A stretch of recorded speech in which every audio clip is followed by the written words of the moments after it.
어, 이제 조금 더 본격적인 질문들을 한번 해보도록 하겠습니다. 요즘 우리들의 주제어는 아니고, 죄송한데, 목사님의 주제어 같습니다. 죽음에 관한 건데요. 당연히 저희도 언젠간 죽겠지만, 목사님은 조금 더 죽음에 가까이에 있어서 죽음을 고민하실 것 같아요. 그런데 수많은 설교와 강의를 들어도 사실 삶에 대해서 이야기하고 삶을 구체적으로 말하지 죽음이라는 거 어느 정도 되게 막연하게 이야기하는 것 같아요. 왜냐하면 죽어서 천국 간다. 물론 그게 진실이지만 그래서 신앙인으로서 김동호에게 한번 여쭤보고 싶은 겁니다. 목사님이 생각할 때 죽음의 본질, 그리스도인이 정말 직면해야 하고 해야 되는 죽음의 주제, 그리고 실제로 목사님께서 요즘에 가장 가까이에 있는 범위에서 죽음에 대한 부분을 좀 얘기해 주셨으면 좋겠습니다. 그냥 제가 이해하는 죽음은 죄 때문에 온 거, 죄 벌로서 온 죽음이죠.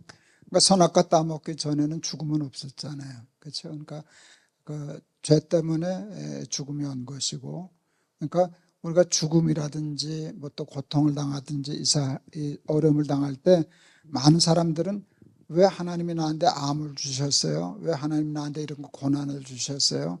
이런 얘기들 많이 하는데 하나님 되게 억울해 하시더라고요. 내가 언제 그거 넣어줬냐? 니들이 만들었지. 그러니까 죽음이나 그런 것들은 우리가 만든 것이지 사실은 하나님이 만드신 건 아니잖아요. 하나님은 죽음을 만드신 게 아니라 그 죽음에서 우리를 구원하신 거죠. 죽음은 우리가 빠져든 것이고, 그런데 하나님이 감사하게도 내버려 두지 않으시고 다시 새 생명을 주신다라고 하는 것이니까, 하나님이 구원하시고 새 생명을 주심으로 말미암아 죽음이 도리어 복이 됐어요. 죽음이 끝나게 되었으니까. 죽음이 끝나잖아요. 제가 뭐 이제 그 암도 있고 뭐 건강이 그러니까 아내가 뭘 많이 챙겨요. 뭐 비타민도 많이 주고 약도 이만큼씩 줄 때가 있었어요. 그때 제가 이런 얘기를 해서 이거 안 죽으면 큰일이다. 안 죽으면 큰일이거든요. 그래서 죽음은 버린 동시에 축복이에요. 그리고 또 예수 믿고 구원 얻은 사람은 죽음이 복이 됐죠. 왜? 죽음이 끝이 나는 거니까. 죽음으로 죽음이 끝이 나는 거든.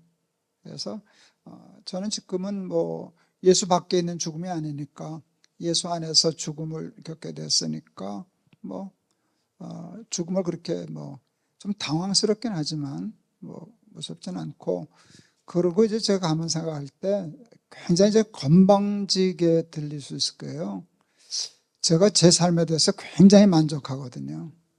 지나치게 만족하거든요. 어느 정도 만족한가 하면 나는 내가 살 수 있는 한계를 벗어나서 살았어요. 그게 이제 은혜라고 생각해요. 예를 들면 내가 저거 청정기가 저만큼 오고 싶었었는데 대개는 꿈꾼 것만큼 못 이루거든요. 근데 나는 넘어서 여길 와 있단 말이에요. 정말 저는 그렇게 생각해요. 그래서 하나님이 나를 놓치신 것 같아, 실수해서. 그래서 하나님 정신 차리시고 야 부르자 그럴까 봐 난 되게 무서워요. 그때 준비한 말이 있어요. 일수불태입니다. 난 안 부를 겁니다. 그만큼 제가 제 삶에 만족하기 때문에, 감사하기 때문에 뭐 오늘 죽는다고 해도 뭐 억울할 것도 없고 뭐 충분히 그러니까 언제 죽어도 나는 상관없어요. 그러니까 뭐 하루를 더 살면 하루 더 살면 되는 거고 10년 더 살면 10년 더 살면 되는 것이고, 그래서 뭐 죽으면 저한테 큰 의미 없고, 실제로 제가 이제 암 선고 받았을 때 죽음을 실제적으로 생각하지 않았을 거예요. 그동안은 막연하게 생각하지만 죽음이 딱 여기 와 있더라고요. 어느 정도 죽음을 생각해도 죽음이 한 저만큼 있을 줄 알았는데 이게 확 다가와서 코앞에 와 있는 거예요. 그래서 좀 당황은 했는데요. 그때 죽음을 실제로 생각했을 때 저는 도리어 삶을 생각했어요. 며칠을 살아도 열심히 더 잘 살아야 되겠다. 내 인생이 짧아졌구나. 그러니까 짧으니까 내 삶이 흔해졌어요, 귀해졌어요? 귀하죠. 귀해졌잖아요. 그러니까 나는 더 잘 살아야 돼. 얼마를 살는지 모르지만 죽을 때까지 열심히 살아보자 하는 생각이 들어서 죽음은 나한테 삶을 의미해요. 조금 딴 얘기인데, 저는 목회할 때 우리 목회를 가르치신 목사님이 은퇴를 너무 근사하게 하셨어요. 훌륭하게. 제가 30대 때 저렇게 은퇴해야지 그런 생각을 가졌어요. 난 저렇게 은퇴할 거야. 제 목표의 가장 큰 목표는 은퇴였어요. 근데 은퇴를 생각하고 목회를 하니까 목회가 잘 되더라고요. 허튼 짓 안 하고. 은퇴를 잘해야 되니까 목회를 잘해야 되잖아요. 그래서 죽음을 생각하면 잘 살게 돼요. 우리 그 큰 손녀딸이 이제 큰아이가 미국 유학가에서 미국에서 살았는데 그 뉴욕에서 공부를 했는데 유치원도 그게 벌써 몇 년 전이에요. 걔가 지금 21살인가 2살인가 그런데 그러니까 유치원 때 그때가 뉴욕의 유치원이 1년에 한 2만 5천 불 가더라고요. 유치원도. 그걸 못 보냈지 뭐야. 그래서 그랬더니 우리 그 손녀가 영어책 읽을 줄 모르는 놈이 거꾸로 들고 그걸 열심히 읽더래. 저 엄마가 너 뭐 하냐? 왜 그러냐? 그랬더니 말이 재밌어요. 우리는 가난해서 유치원을 못 가니까 나는 공부를 더 열심히 해야 해. 그래서 유치원 보내줬잖아요. 없이. 이제 캐더릭에서 하는 수녀들이 하는 유치원은 1년에 6천 불 내라 그래서 그 내가 감당할 수 있어 보내줬는데 말이 재밌잖아요. 꼬맹이가 우리는 가난해서 유치원을 못 가니까 난 공부를 더 열심히 해야 해. 나는 암에 걸려서 빨리 죽을 수 있으니까 나는 더 잘 살아야 해. 그래서 제가 그때 만들어낸 말이 beautiful ending이었어요. 근데 근사하게 죽어야지. 근사하게 살다가 폼나게 죽을 거야. 그래서 난 죽음을 두려워하기보다 어떻게 하면 근사하게 죽을까를 지금 생각하고 있는 중이죠. 멋있게 죽어야지. 근데 멋있게 죽는 게 멋있게 사는 거거든요. 그래서 난 뭐 삶과 죽음이 같은 건가 싶어요. 사실 이 부분에 있어서 저는 조금 어려운 지점이 있습니다. 왜냐하면 제가 목사님이랑 이런 류의 대화를 몇 번을 했는데 한결같이 이 정도 텐션으로 이야기해서 참 재미가 없어요. 여러분 이어령 선생님 아시나요? 그러니까 한국에 있어서 가장 방대한 지성인들의 아버지라고 부르는 그 이어령 선생님이 죽음이라는 걸 이야기할 때 대담을 세 권을 대단집을 냈어요. 아무리 봐도 어마어마한 고민들을 갖고 있는 거예요. 팔씨름으로 비유하고 그림자로 비유하고 내가 갖고 있었던 모든 생각들이 실현되지 못하는 부분과 죽음과 현상과 태어남과 존재함과 비존재함 막 이걸 막 몇 권씩 써내려 가는데 흔들림이 없는 거예요. 그리고 또 미국의 굉장히 유명한 영성가 중에 하나가 목회자 중에 한 분이 팀 켈러 목사님이 있으세요. 그분이 췌장암의 진단을 받으셨어요. 그분은 이제 맨 처음부터 췌장암은 암이었고 암 진단을 받을 때 이런 얘기를 합니다. 호랑이가 우리 밖에 있다가 이제는 호랑이가 우리 안으로 들어와서 나랑 이렇게 겨루는 것 같다. 그러니까 죽음이 정말 성큼 왔다는 거예요. 그래서 그분이 처음 고민했던 건 내가 가르쳤던 것과 내가 믿었던 것이 정말 죽음이라는 거 앞에서 어떤 의미가 있나. 그래서 막 엄청난 고뇌를 쏟으시는데 목사님은 굉장히 단순한 텐션으로 안 무서워. 죽으면 죽는 거지. 이렇게 얘기를 하세요. 안 죽는 게 무섭지 죽는 게 뭐. 안 죽는 게 무서운 거 아니냐? 다들 안 죽고 싶어. 안 죽으면 큰일이지. 천당 어떻게 가려고. 아니, 그리고, 여러분, 죽음은 축복이에요. 근데 사실은 무서워요. 그런데 그 죽음을 무섭게 한 게 하나님의 설계 개념이에요. 죽음을 무서워하지 않으면 큰일 나요, 사실은. 그럼 다 죽었을 거예요, 여기 있는 사람들은. 죽고 싶었던 때가 얼마나 많았는데. 그때마다 못 죽은 건 무서워서 못 죽었잖아. 여러분, 그 높은 데 올라가면 무서워서 자기도 모르게 후들거리고 한 걸음 물러서죠. 그 공포가 생명의 안전장치예요. 그러니까 이렇게 죽음을 무서워한다는 게 꼭 비겁하거나 그런 것만은 아니에요. 그런데 무섭기 때문에 생명을 지키는데, 근데 반대로 생각하면 안 죽어도 큰일이라고. 죽을 땐 죽어야 되잖아요. 여러분, 세포가 죽어야 될 때 안 죽는 게 암이거든.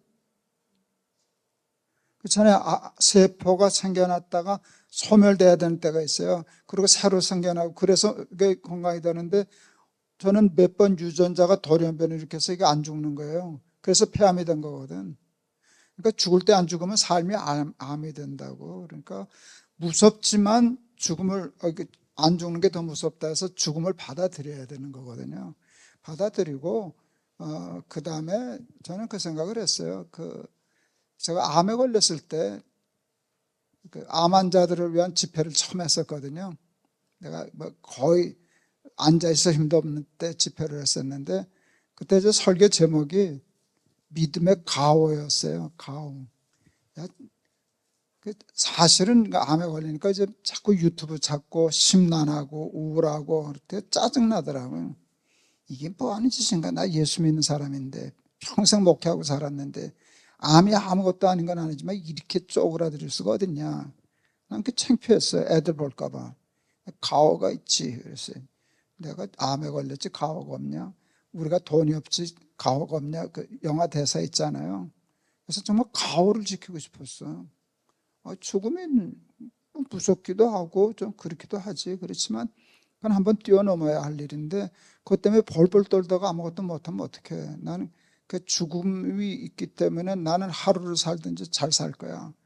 이제 제가 제일 먼저 잘 살겠다고 죽음을 생각하고 죽음을 생각하는 순간 내가 잘 살아야지 생각했어요. 세월 아끼고 잘 살아야 되는데 제일 먼저 결심한 게 뭔지 아세요? 짜증 부리지 않겠다는 것이었어요. 암에 걸리니까 자꾸 짜증이 나는 거야. 그리고 암 환자는 짜증에 라이센스가 있는 사람이에요.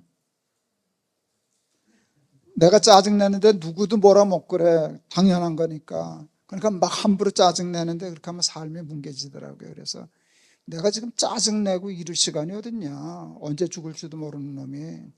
하루는 살아도. 그래서 그때 뭐 암의 방언 얘기도 하고 그랬어요. 암에 걸리면 뭐 무서워하고 두려워하고 우울하고 불안한 게 이게 정상적인 언어예요. 방언을 하지 않던 말을 하는 거잖아요. 암에 걸렸는데도 지금 나 같은 말 하는 거 일부러라도 그리고 짜증 안 부리는 거 친절한 거 이렇게 그리고 열심히 사는 거 그게 방언이지. 그래서 내가 진짜 방언은 못해도 암의 방언은 해야 되겠다 그런 생각을 했었죠. 그래서 저는 죽음 언제 죽을까? 근데 지금 생각해 보면은요, 제가 이제 우리 한국 나이로 76이거든요. 76이면 진짜 얼마 안 남은 거예요. 이제 뭐 한 10년 살면 벌써 86인데 그때 죽으면 아깝다 소리는 안 할 거 아니야. 아깝지 않다는 삶까지 10년밖에 안 남았다고. 지금 죽어도 조금 뭐 평균 연령이 높아졌으니까 조금 일찍 갔네. 그렇지만 나는 뭐 한은 없어요. 넘치도록 살았으니까. 뭐 그렇지. 너무 건방진가 내가? 아니야. 난 진짜 그렇게 생각해요. 그래서 죽음이 그래도 기도는 해요. 하나님 죽는 건 무섭지 않은데 그냥 좀 편히 죽게 해주세요 하는 기도는 했어요. 우리 어머니도 참 편히 돌아가신 편이고 우리 아버지도 지금 왜 돌아가셨는지를 모를 정도로 편히 돌아가셨고 우리 장인 어른도 저녁 드시고 아침 식사하시라고 깨우실 때 돌아가셨거든요. 주무시다가. 그러니까 참 편히 돌아가셔서 그런 거 복인데 뭐 그랬으면 감사하지만 이제 암 때문에 굉장히 제가 고통당해 봤잖아요. 힘들더라고요. 그런데 이게 견딜만 하다라고 얘기하면 좀 건방진데 내가 고난보다는 강하더라고요. 당하면 넘어가더라고요. 그래서 뭐 한 번은 넘어가겠지 싶어서 그냥 편히 죽으면 좋겠지만 뭐 죽음을 그렇게 무서워서 그것 때문에 삶이 오그라지고 할 거 못하고 그러고 싶지는 않잖아요. 가오가 있잖아. 목사님 여쭤보고 싶은 게 있습니다. 네. 그러면 죽음이라는 게 암을 통해서 어쨌든 간접적으로 코앞에 온 건데 네. 직접적으로 왔지. 직접적으로 코앞에 왔다. 죄송합니다. 맞는데 팀 켈러 목사님의 고백처럼 내가 그 전에 믿었던 것과 이걸 직접적으로 경험하고 믿었던 것에 차이가 있나요? 내가 가르쳤던 거, 믿었던 것. 그러니까 지금 보면 참 이게 팀 켈러 목사님이 얘기한 게 굉장히 솔직한 분인 거잖아요. 자기가 그랬다고 하는 건데. 근데 나도 그래야 솔직한 사람이 되는 것 같은데 나는 안 무서운 걸 어떻게 하겠어. 그러니까 굉장히 이렇게 얘기하면 저거 거짓말인가. 이렇게 잘난 척 안 하고. 근데 나는 일단은 극복이 됐잖아요. 믿음이라는 것 때문에. 믿음이라는 것 때문에 극복이 됐으니까 구의 말에 내가 이긴 거고, 죽음은 건너뛰는 거고, 패스오버 하는 거고, 그 과정이, 그 죽는 과정이 좀 어떨지 불안해서 그렇지만 편히 죽으면 참 감사하고, 그래서 하나님 앞에 그 기도는 해. 내가 착하게 열심히 잘 살 테니까 좀 곱게 죽게 해주세요. 그러긴 하지만 또 혹시 암이 재발돼서 조금 고통당하면 견디면 되지 뭐. 견디면 되지. 괜찮아. 이게 굉장히 건방진 것 같아요. 예. 그럼 목사님 네. 가치관은 좀 바뀐 게 있으실까요? 그러니까 죽음이라는 것들을 직간접적으로 경험하기 전과 지금의 가치관에 대한 신앙의 가치관의 차이. 가치관은 안 바뀌었어요. 그러니까 내가 죽음 때문에 가치관이 바뀐 게 아니라 내가 믿음 때문에 가치관이 바뀌었기 때문에 그 죽음이 내 가치관을 바꾸지 못했지. 그럼 지금도 암이라는 게 걸리기 이전에 신앙의 세계의 중요성을 뒀던 것과 지금 암을 걸리고 나서도 똑같은 건가요, 목사님은? 조금 더 열심히 살아야 되겠다라고 하는 정도 달라졌지 가치관이 바뀐 건 없어요. 가치관은 그 전에 쉽게 말하면 내가 예수 믿는 믿음에서부터 바뀐 거지. 암에 걸렸기 때문에 가치관이 바뀌면 그 전에 암 걸리기 전에 가짜로 살았다는 거잖아. 나 바뀌지 않은 것 같아요. 가치관은 안 바뀌었어요. 삶의 자세는 조금 더 진지해졌다고 그거는 얘기할 수 있는데 가치관은 안 바뀌었어요. 가치관은 예수 믿으면서 바뀐 거지 암에 걸렸다고 바뀐 거 같잖아요. 어떤 우선순위도 바뀐 게 없으신가요? 우선순위가 가치관이지. 네네. 그렇지. 가치관이 안 바뀌었다는 건 우선순위가 안 바뀌었다는 거겠죠. 저는 이런 게 참 부럽습니다, 목사님. 상황과 환경을 정말 뛰어넘은 것 같고 그런 것들이 우리 시대에 가르침과 울림이 되어야 한다고 생각을 합니다. 우리는 대부분 상황화라는 컨텍스트를 이야기를 하면서 빠르게 변하고 적응하고 또 진화하고 진보하고 이런 것들을 신앙의 실력이라고 생각하는 경향성도 굉장히 높거든요. 근데 그러면서 오히려 소중하게 지켜야 될 가치들이 퇴화하고 그런 것들을 버리기도 하고. 근데 죽음이 앞에 왔는데도 그전과 똑같다면 이건 정말 울림 있는 이야기가 아닐까. 그럼 다시 한번 목사님 질문하고 싶은 건 목사님 삶을 통해서 가장 중요하게 신앙의 세계에 있어서 잡고 있고 오늘 저희들에게 가르쳐주고 싶은 어떤 가치관은 어떤 게 있으신 건가요? 그건 한 1년을 얘기해야 되지 않을까? 가치관이 어떤 거냐 설명하면 굉장히 이제 방대해지는데요. 제가 제 가치관을 형성한 기준은 간단해요. 말씀이에요. 그러니까 하나님의 말씀은 예수님이 내가 길이요 진리요 생명이라 그러셨잖아요. 예수님이 살아가는 길이라고 그 길이에요. 그 길대로 살겠다는 게 그 길을 가다 보니까 그게 가치관이 된 거잖아요. 그렇잖아요. 그러니까 그 길을 그냥 가는 거야. 꾸준히 가는 거고 예수님의 식대로 사는 것을 그냥 고집하는 건데 그러니까 난 내 가치라는 건 말씀의 가치밖에 없어요. 말씀대로 사는 게 제일 가치 있는 일이다. 근데 그거는 이해는 잘 안 될 때가 많아요. 제가 이제 가끔 그 얘기를 하는데요. 제가 정말 이젠 죽었구나, 이젠 끝이구나 할 때가 있거든요. 깜깜할 때가 있어요. 절망적인. 아내도 도울 수 없고 자식들도 도울 수 없고 어떤 도움도 불가능한 그런 때를 당해요. 그때 제가 하는 일은 딱 하나예요. 성경책 들고 휴대폰 들고 휴대폰 속에 성경 사전이 있거든. 성경 사전을 들고 메모지 들고 볼펜 들고 방에 딱 혼자 앉는 거예요. 가만히 있어요. 가만히 있으면 그 상황과 연관되어진다는 말씀이 이렇게 툭툭 생각나요. 평생 설교하고 성경 가르친 사람이니까. 그러면 그걸 얼른 성경 사전을 찾아요. 그래서 다 적어요. 다 적으면 그리고 이제 정리를 해보면 그게 유형으로 나뉘어요. A 유형, B 유형, C 유형으로 이렇게 나와요. 그게 답이야. 이렇게 해야 돼. 이렇게 살아라. 그게 답이에요. 그러면은 앞이 깜깜해지게 해요? 환해지게 해요? 환해지게 해요? 깜깜해지게 해요? 환해져요. 더 깜깜해져요? 정말이에요. 해봐요. 왜 그런 줄 아세요? 내 생각과 달라. 내가 하고 싶은 거 내가 사는 거하고 정반대 길. 그러니까 좁은 길이지. 그러니까 십자가를 지고 오라는 거지. 근데 그때는 내가 믿음으로 생각해요. 이게 살라 그러시는 거야, 죽으라 그러시는 거야. 그러지 않아도 죽겠구먼. 답이 더 깜깜하니까. 근데 내가 믿어요. 이게 오라. 일로 가야 살아. 그게 믿음이거든요. 그런데 용기는 안 나요. 무서워. 이해가 안 가니까. 그러니까 그게 기도예요. 하나님, 나는 믿어요. 이해는 안 가요. 나는 가기 싫어요. 근데 가야만 살겠다는 걸 알아요. 그러니까 갈 수 있게 해주세요. 라고 기도하면 용기가 요만큼씩 생겨요. 그 다음에 어느 순간에는 죽으면 죽으리라 라고 하고 그냥 발을 탁 디뎌요. 죽으면 죽지 뭐. 그럼 어차피 죽는 건데 뭐 이래 죽으나 저래 죽으나 믿다 죽는 게 훨씬 폼나잖아. 그래서 딱 발을 디디면 여러분 홍해는 갈라진 다음에 건넜잖아요.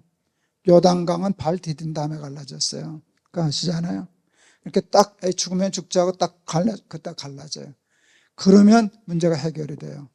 그때 내가 정말 은혜스럽게 부르는 찬송이 하늘 가는 밝은 길이 내 앞에 있으니 슬픈 일을 많이 보고 하늘 가는 길이 환해지는 거예요. 그러니까 가치관을 내가 뭐 따로 설명할 게 없어. 말씀이 가치지. 말씀대로 해보자. 그렇게 되면 거기에 길이 열린다라고 하는 것이죠. 그게 신앙이고 내 삶의 가치관이고 철학이고 신학이고 그렇겠죠. 정리를 하자면 말씀을 따라가는 게 삶 앞에서도 죽음 앞에서도 가장 중요한 거다. 그렇죠. 요즘 날개서 창세기라는데 제가 창세기를 참 좋아하거든요. 창세기가 참 좋아요. 근데 창세기가 하나님의 말씀으로 창조됐잖아요, 세상이. 근데 하나님의 말씀이 부딪히면 공허한 세상이 아름다워지고 또 혼돈하던 세상이 질서 있게 되고 깜깜 어두운 세상이 밝은 빛의 세상이 되고 그게 그냥 이 천지 창조에만 이루어지는 게 아니고 내 삶에도 그대로 이루어지더라고요. 그래서 예수님은 말씀이시잖아요. 말씀이. 근데 그러니까 하나님의 말씀 속에서 삶의 길을 찾고 그러는 거지. 우리 아이들이 기억하고 있는지 모르겠어요. 제가 53살에 죽을 것 같다는 이상한 생각이 들었어요. 53살 때 우리 아이들을 불러 모았어요. 아빠가 죽을지도 모르는데 제가 유언을 준비했었거든요. 근데 그때 유언을 성경 구절로 하고 싶었어요. 이게 아주 엄청난, 성경은 전체가 다 유언감이잖아. 그 중에서 하나를 골라내니까 이게 진짜 어렵더라고요. 근데 제가 골라낸 게 요한복음 14장 6절이었어요. 내가 곧 길이요 진리요 생명이다. 아이들에게 그걸 남겨주고 싶었어요. 예수님의 길 맞아. 예수님의 진리가 맞아. 그 길과 식과 법대로 살아라. 제가 이제 높은 데 순회교회를 개척할 때 우리 하나님이 주인이 되신 교회라는 이제 그 목표를 정하고 구체적인 실천 목표 중에 하나가 하나님의 식과 법을 고집하는 교회였어요. 하나님의 식대로 고집하면서 살자. 하나님의 말씀대로 한번 고집 부려보자. 그거였는데 이제 그 얘기를 했더니 큰 놈, 셋째 놈이 그냥 받아들이고 저기 있는 게 둘째인데 제가 기억 못할 거야 아마. 저놈이 나한테 그랬어요. 어떻게 알아요? 그러더라고요. 예수님이 길이라는 걸 어떻게 알아요? 근데 갑자기 뭐 보여줄 수가 없잖아요, 길을. 근데 제가 이렇게 얘기했어요. 아빠가 가봤지 않냐? 그랬어요. 아빠가 가봤지 않냐? 그랬더니 저놈이 받아들이다고. 맞네, 우리 아버지 가봤네. 그런 거거든요. 그래서 가치관이 다 말씀 속에서 찾아지는 거예요. 말씀대로 사는 것이 가치관이지 뭐. 목사들이 상투적인 것 같지만 나는 상투적인 얘기는 아니에요. 목사님 좀 과감한 질문 한번 해봐도 되겠습니까? 네. 네, 한번 해보도록 하겠습니다. 저는 뻔히 여기 계신 분들이 뭘 궁금해하는지 알 것 같아요.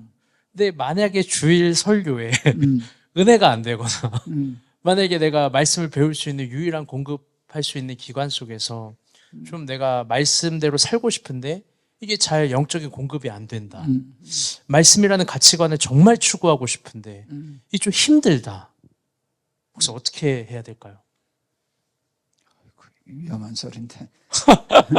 교회를 바꿔야지. 아니 정말이지. 여러분 교회가 교인을 위해 있는 것이에요? 교인이 교회를 위해서 있는 거예요? 많은 목회자들은 교회를 위해서 있는 존재처럼 부려요. 근데 교인이 교회를 위해서 있는 거 좋은 일이지. 그렇지만 원칙은 교회가 교인을 위해서 있는 거예요. 근데 교회가 교인하고 맞질 않으면 교회를 바꿔야지. 교회 얼매일 필요는 없어요. 그게 전혀 좀 엉뚱한 비유인지 모르지만 내가 제일 좋아하는 예수님 말씀 중에 하나는 사람이 안식일을 위하여 있는 게 아니라 안식일이 사람을 위하여 있는 거다. 굉장한 말씀이거든요. 그때는 안식일이라고 하는 율법이 가장 중요한 가치였어요. 그래서 바리새인들이 저겨가지고 그거를 율법과 안식일의 종처럼 만들어놨단 말이에요. 예수님은 그걸 깨버리셨어요. 안식일 중요하지만 사람이 더 중요하지. 그런데 교회가 사람을 위하여 있는 거지. 근데 교회가 잘못했으면 교회를 교회 바꿀 수도 있어야죠. 바꿀 수도 있어야 되는데 교회 바꾸면 큰 하나님을 배신한 것처럼 그래서는 안 되고, 그런데 이제 교회를 바꿀 때 내가 잘못했는데 교회가 잘못했다고 바꾸는 수도 있잖아. 그런 건 판단을 잘 해야 되죠. 잘해야 돼. 아유, 은퇴했다고 막 말을 막 한다. 네. 너무 필요한 얘기를 해주신 것 같습니다. 아니, 근데 사실 나는 목회할 네. 때 그런 마음을 했어요. 그리고 이제 우리 교회는 사실 수평이동을 많이 해온 교회잖아요. 그런데 우리 교인들이 다른 교회로 간 경우도 있었을까요? 없었을까요? 있었어요. 근데 제가 그것을 반대했게요. 허락은 내가 허락하고 말 건 아니지만 그냥 인정했게요, 안 했게요? 인정했어요. 우리 교회가 좋아서 오고도 있다면 우리 교회보다 더 좋은 게 있으면 가기도 해야지. 그래야 건강한 흐름이 생긴다고 생각했어요. 실제로 이제 우리 교회에 어느 큰 재벌 그룹의 그 상무가 전문가신 남편인데 그 부인 집사님이 저걸 잘해서 큐티를 잘하셨어요. 그래가지고 그 교인들한테 소문이 나가지고 나 몰래 구역 예배에 초청해가지고 한다는 소리를 들었어요. 그래서 야, 그걸 왜 몰래 하냐? 그래, 반을 만들어 드렸어요. 큐티 강의. 너무 잘해서 우리 아내도 거기 가서 열심히 들었거든요. 근데 이분이 나중에 어디서 신학을 하고 목사님이 되셨어요.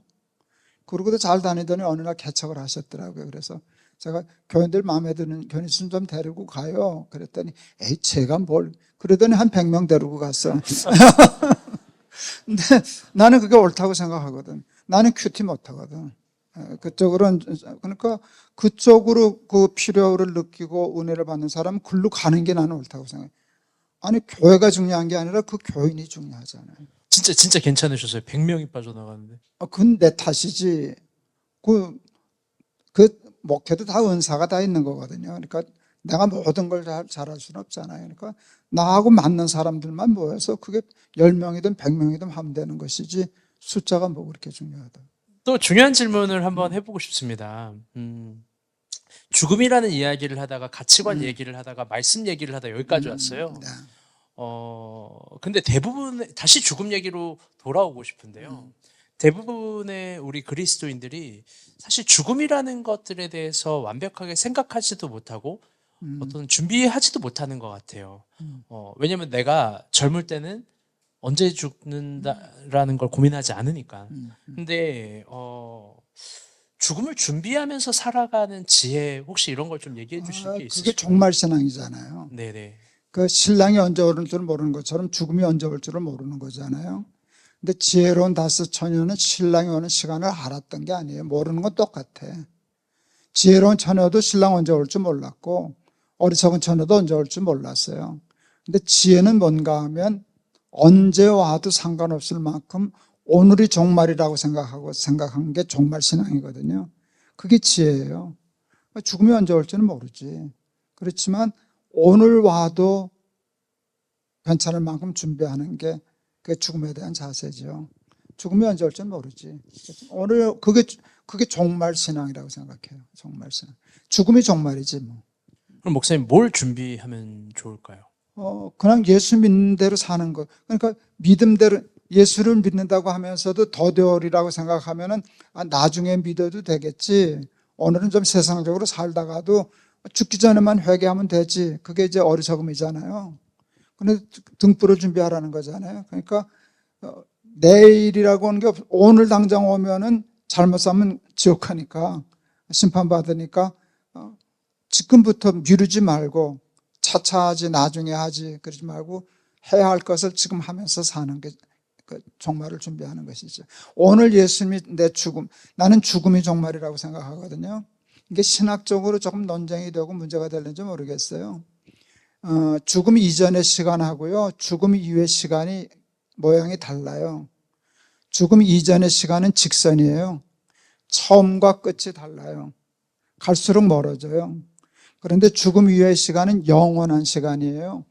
영원한 시간은요, 처음과 끝이 붙어 있는 시간이에요. 나는 알파와 오메가요, 처음과 나중이라. 이게 영원이거든요. 여러분, 원은요, 처음하고 끝이 한 점에 있어요. 그게 원이잖아요. 나는 그게 영원이라고 생각하거든요. 그러니까 죽음 이후에는요, 시간이 이렇게 흐르질 않아요. 죽는 순간, 내가 예를 들어서 지금 2026년이지. 한 10년 더 산다 생각해서 2036년도에 내가 죽었어요. 근데 예수님의 재림은 3000년도에 왔어요. 그러면 내가 죽은 후에 몇 년을 기다려야 그 종말에 가닿아요? 그게 없다니까. 죽는 순간 나는 거기가 있다고요. 그게 3000년에 예수님이 오시든지 4000년대에 오시든지 그 시간은 영원한 시간이기 때문에 내가 죽는 순간 나는 예수님의 심판대 앞에 설 거라고 생각해요. 그 시간은 그런 시간이니까. 그러니까 나한테는 뭐 예수님의 재림과 저기가 내가 죽는 순간이 예수님이 재림하시는 순간이고 내가 심판대 앞에 서는 순간이라고 생각해요.